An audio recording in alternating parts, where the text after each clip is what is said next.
ہاں جی حافظوں کیسے ہیں؟ خیریت سے؟ ماشاءاللہ ہمارے حفاظ نے، قراء نے، ائمہ نے ماشاءاللہ تراویح پڑھائی، اللہ بہت برکت دے، اللہ قبول فرمائے۔ دیکھو بھائی الحمدللہ ہم ہر سال اس پر بات کرتے رہتے ہیں اور ہر سال رمضان آتا ہے، لیکن جیسے اس دفعہ نا ہم نے عوام سے ایک بات کی، میں حفاظ اور قراء کو بات کوں کہ رمضان ہمارے اوپر نا خبر بن کے نہ گزرے، ایک نیوز بن کے گرتا ہے نا ایک عام آدمی، بھائی یار کل تراویح ہے، ابے یار کل روزہ ہے، اچھا۔ تو جیسے ایک عام آدمی روزے کی یا تراویح کی وجہ سے جہاں ٹھیک ہے خوش ہوتا ہے کہ جی اللہ کا قرب ہوگا، لیکن ایک بوجھ سا سمجھتا ہے، تو ہمارے حفاظ، ہمارا وہ طبقہ، ہماری وہ خواتین اسپیشلی بہنیں جو قرآن جنہوں نے حفظ کیا ہوا ہے، وہ اپنی زندگی کے دیگر مشاغل میں بزی ہو گئی ہیں، شادی ہو گئی ہے یا دیگر چیزوں میں، اور وہ ہمارے حفاظ ماشاءاللہ درس نظامی میں چلے گئے ہیں یا کوئی اور کام کر رہے ہیں، جابس کر رہے ہیں، بزنس کر رہے ہیں، کاروبار کر رہے ہیں، اسکرین کے آگے بیٹھ گئے ہیں، موبائل پہ لگے ہوئے ہیں یا جو بھی، تو اس کی وجہ سے ہوتا ہی ہے کہ سارا رمضان تلاوت ہو نہیں پاتی، سارا رمضان ہم قرآن سے جوڑ نہیں پاتے۔ تو بھائی اس سال ایسے کرو، ابھی ہم نے اللہ جزائے خیر نے ہمارے جو شہزاد بھائی ہیں ویڈیو بنا رہے ہیں، شہزاد حسینی ماشاءاللہ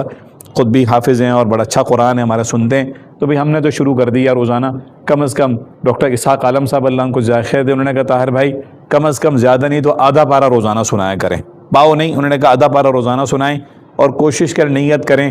ہم نے اور شہزاد بھائی نے نیت کی ہے کہ کم سے کم سال میں 2 قرآن تو ہمیں کم سے کم ہم ان کو سنا دیں، 1 سے 2 یا 2 سے 3 قرآن ہو گئے نا تو یقین جانو جو اگلا رمضان آئے گا انشاءاللہ باذن اللہ، میرے اور آپ کے اللہ زندگی میں برکت دے، 2027 کا 1448 ہجری کا جو رمضان آئے گا نا، آجو شہزاد، تو اس میں پھر کم سے کم یا تہجد پڑھنا، قیام اللیل، سحری افطاری کی دعائیں کرنا، کچھ قرآن کریم میں غور کرنا، قرآن کریم کا درس میں بیٹھنا، اللہ سے مانگنا، تو میرے لیے اور آپ کے لیے بھی آسان رہے گا۔ عوام کے لیے اس میں میسج ہے کہ جو ہے وہ رمضان خبر بن کے نہ گزرے، تو اس کی کیا کریں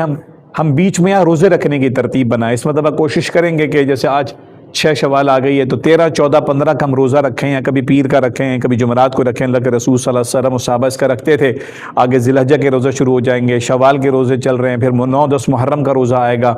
تو جیسے عام آدمی روزہ رکھتا چلے جائے اور تہجد کی اور اس کی عادت ہو، ورنہ مہینے میں اگر ایک روزہ ہی رکھ لے تو یہ ہوگا کہ رمضان کی عادت پڑے گی، اور جب جمادی الثانی مکمل ہوگی، رجب آئے گا نا انشاءاللہ، جب رجب آئے گا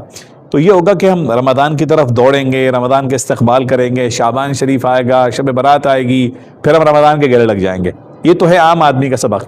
حافظ کا، قاری کا، قاریہ کا، حافظہ کا، استاد کا، مدرس کا، معلم کا رمضان یار اس سے بہتر ہونا چاہیے، عام آدمی سے بہتر ہونا چاہیے کہ وہ قرآن پڑھے بھی، سنائے بھی، قرآن اس کا یاد ہو تو دیگر کام بھی ہو سکے نا یار، کچھ تہجد پڑھے، کچھ اللہ سے مانگے، ورنہ 6، 7 پھیرے دینے کے بعد نہ اس نے بیچارے نے تہجد پڑھنی ہے، نہ اس نے بیچارے نے سحری کی دعائیں مانگنی ہے، نہ اس کو افطاری ہوگا، تو عام آدمی کہتا ہے چلو آرام کرو